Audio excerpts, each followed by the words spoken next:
What's up, y'all? Welcome back to Bluff City episode 2. And I'm really excited because I wasn't sure that there even would be an episode 2. So, first off, I just want to thank everybody for all of the support and encouragement. It's been a big boost in confidence and motivation to keep the series going. I want to give a shout out to Preyes, who was another one of my inspirations with starting this series and seeing him complete his first city with Falcon Falls and the progress that he's made so far. And starting a YouTube series can really be overwhelming, or even just starting to play the game in general. There's just so many good players and good YouTubers out there, and I'm not even close to being one of the best, especially as far as detailing goes. Hopefully, I'll get better, but having a high level of detail isn't really one of my goals. You're not gonna see me placing a ton of bushes and lines on every street. I ain't got time for that. I do think I bring something different, being an asset creator, rather than spending a ton of time in game using props. It's easy for me to spend about the same amount of time in SketchUp or in 3D Max to create something specific or custom or whatever it is that I need at the time. And now what I'm doing is detailing this office building by Boldly Building, and it's downtown, but it's not in the central business district. And this is going to be kind of the headquarters for the utility company here in Bluff City, the Bluff City Light, Gas, and Water. And I created a custom prop for that. Um, Earlier, I worked on the Regal Theater, which is located on Main Street. And I plan to have a lot of different theaters in the city, but the Regal will be kind of the main theater to see Broadway shows, performances, and concerts. This building, which I also think is about Boldly Building, kind of serves as the central entertainment complex downtown. I've connected it with some overhead walkways and some glass awnings that I created a while back but never got around to finishing. Here you see I've clipped a parking garage on top of some generic office park buildings by King Leno. I'm typically not a huge fan of clipping a whole ton of buildings together, but I feel like it works well here, and these office buildings really make a good shopping center. I recorded a lot more footage for this video, but I decided to cut it up into two pieces.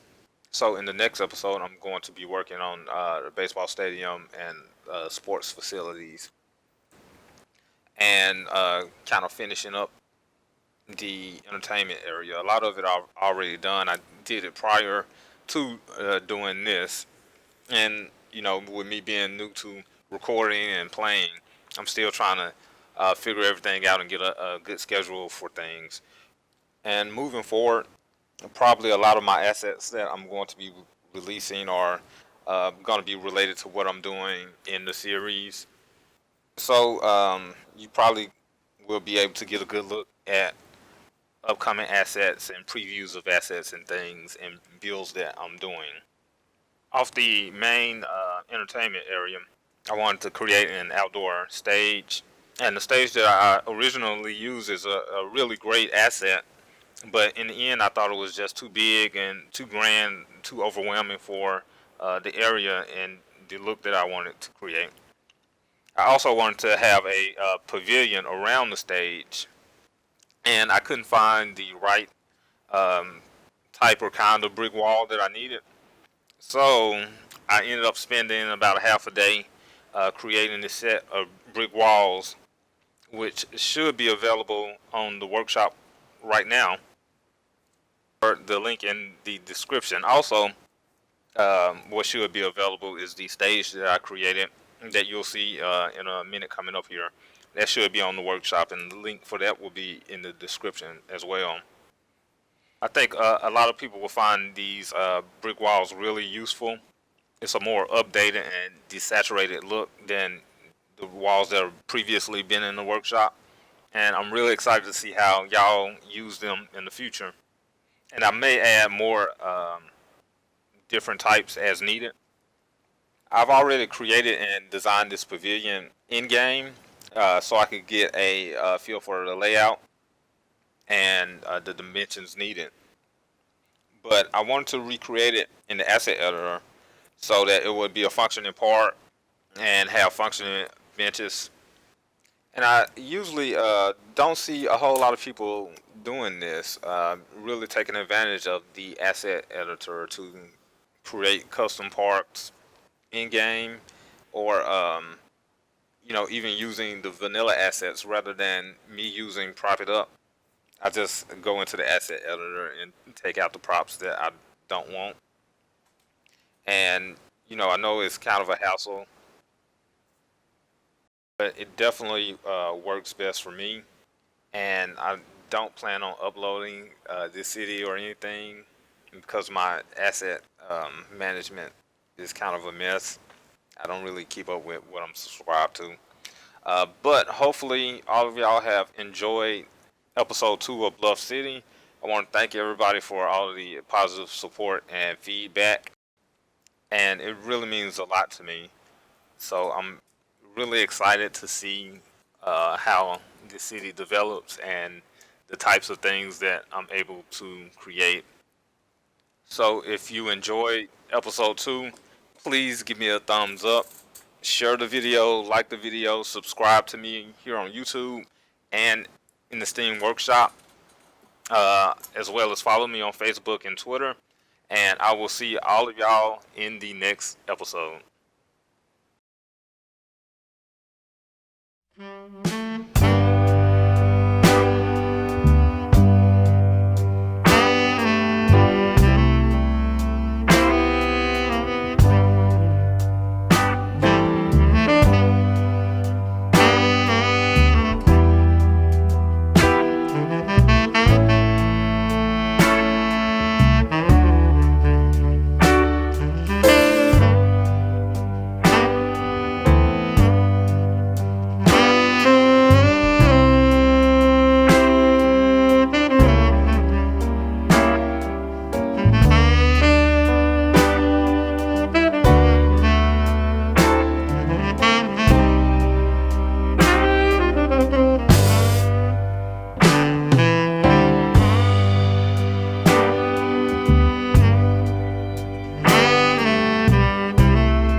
Astrologists report that a devastating meteor will strike the city in the near future. Residents should seek shelter immediately if any is available.